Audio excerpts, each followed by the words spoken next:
مجھے وہ پہلے والا قتال تو ان کا دکھا دیں. میں ان کو بخاری مسلم سے دکھاؤں گا کہ انہوں نے کفار کی پناہ میں رہے ہیں.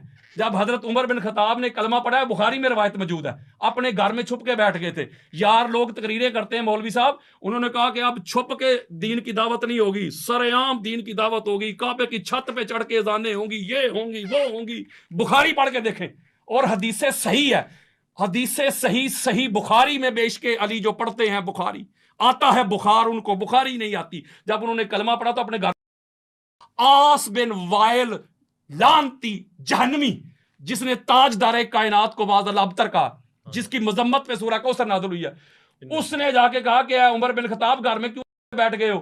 وہ کہتے ہیں مجھے میری قوم مار دے گی، میں اس لیے کے بیٹھ گیا ہوں، میں نے تو کلمہ پڑھ دیا، مجھے قوم مار دے گی. اس نے کہا پریشان کیوں ہوتا ہے، میں تجھے اپنی امان میں لیتا ہوں. انہوں نے باہر نکل کے اعلان کیا خبردار اسے کوئی کچھ نہ کہے، یہ میری امان میں ہے.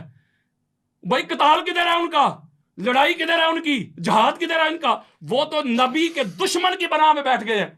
آپ کا کوئی دوست یار ہو اور آپ کے دشمنوں کی پناہ میں چلا جائے، اس پارٹی میں جا کے چلا جائے. اور یہی سیم طریقہ حضرت ابوبکر صدیق نے بھی کیا تھا جب حبشہ کی طرف ہجرت کر رہے تھے، وہ بھی دشمن کی پناہ میں جا کے بیٹھ گئے تھے.